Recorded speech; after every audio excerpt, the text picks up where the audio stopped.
What if a massive frontier of technology is hidden from us, not because of some scientific breakthrough, but because of how we collectively define technology? The next frontier of technology might be far beyond electronics or software, and I think it might actually be hidden in plain sight, which is exactly what I'll walk through today. Words are humanity's cornerstone for cooperation, laying the foundation for our collective journey towards a desirable future. We often forget that comprehension and our alignment of words are approximations. The definitions and images I conjure from hearing or reading a word may differ slightly or drastically from yours. Technology is a word with a relatively well-aligned meaning in our modern era. When I hear technology, images such as phones, computers, websites, robots, AI, and rockets come to mind. Primarily electronics and software. In fact, when I Google image search for technology, 9 rows of images are nearly identical stock images of or relating to computers, robots, and software. Our idea of technology is so limited. So today, we will explore the origin and evolution of how we arrived at our modern formulation of technology. Returning to the origin will allow us to investigate the definition and expand our minds about what we conceive of as a technology, allowing us to freely explore spaces with untapped potential for creation and innovation into the future. Let's start by taking a trip back to ancient Greece. Evolution of technology. The word technology is derived from the Greek words techne and logos. Seminal Greek philosophers Socrates, Plato, and Aristotle debated and rigorously discussed both. Socrates and Plato viewed techne as interchangeable with episteme, knowledge or understanding. Techne means art, craft, skill, and technique. For Socrates, techne encompassed acts like playing the flute, dancing, medicine, math, house building, running a household, farming, ruling.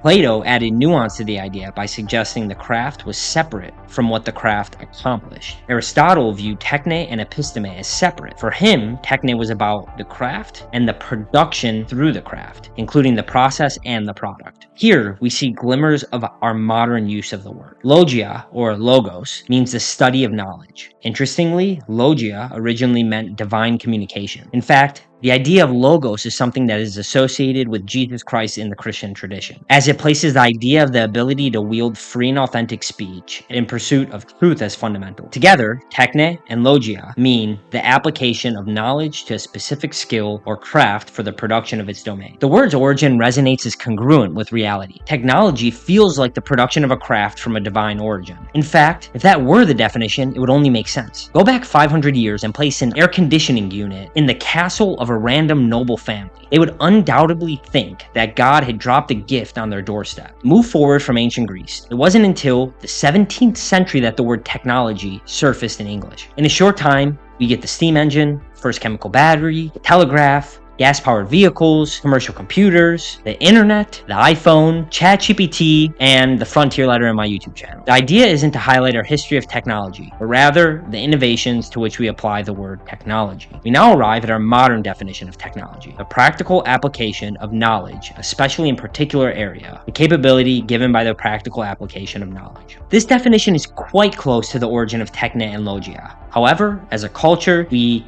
don't seem to apply this definition broadly, but rather from an electronic and computer science point of view. This historical journey brings us to today, where I propose we expand our scope of consciousness, perceive technology in a far more encompassing light, the proper way to approach technology. I receive a daily email based on computer code I wrote with a link to a Google form I created. This allows me to journal, reflect on my emotional state, and document my dreams. In April 2024, I was hit by a ton of bricks when I realized that I had been repressing a positive part of me. I had a series of dreams I could analyze and subsequently journal and reflect on this behavior. By doing this, I could stop the repression, which had an onslaught of positive downstream effects, thus producing a new and improved state of being. Through those sentences, we tend to only view the code, the email, and Google form as the technology. Why stop there? In my example, dream analysis is the application of psychological knowledge to produce a new state of being. Is it not a technology by definition of the word? I would argue it is. I've also previously suggested that we should view the Jungian individuation process as technology. It is the application of psychological knowledge to behavioral implementations to produce an improved state of being. What about the process of engaging with stories, myths, and religions. Stories serve many functions. Notably, they help us make sense of novel occurrences and behaviors, foster shared experiences, and transmit survival-relevant information without requiring first-hand acquisition. Religious and mythological stories serve these functions more fundamentally. The ideas have been refined over significant time frames, aiming to communicate learnings of potential universal morals and guide behaviors so that individuals and societies can live optimally in harmony. This process is intricately linked to our dynamic and constantly evolving memory systems. Stories influence our behavior through a complex interplay between our procedural memory, where we unconsciously act out learned behaviors, and our episodic memory, where we store personal experiences. These memories are then discussed and debated in our semantic memory, further shaping our behavior in novel ways. The cycle of story influencing is self-reinforcing. As humans adopt new behaviors that enhance adaptability, these behaviors eventually become stories. If a behavior proves to be universally adaptive, it often becomes codified into religious doctrine, further solidifying its influence on society. Behavior is imitated, then abstracted into play, formalized into drama and story, crystallized into myth, and codified into religion, and only then criticized in philosophy and provided post hoc with rational underpinning. And that's a quote from Jordan Peterson's Maps of Meaning. This is represented with the image on screen, as we see the process of creative exploration going downstream to generation of adaptive behavior, imitation of that adaptive behavior, play, ritual, drama, narrative, mythology, religion, and then philosophy. And we see how that cycle is mapped onto our procedural, episodic, and semantic memory. So there is a way in which one can interact with a story to produce a new mode of being. For a more tangible example, we could look at ancient structures which we don't understand how they came to be. Is it possible that humans from thousands of years ago had technology unknown to us? Our narrow view of technology and modernity makes it hard to expand our vision to the idea that humans at one point possessed advanced technologies we can't understand, given our narrow definition today. At a minimum,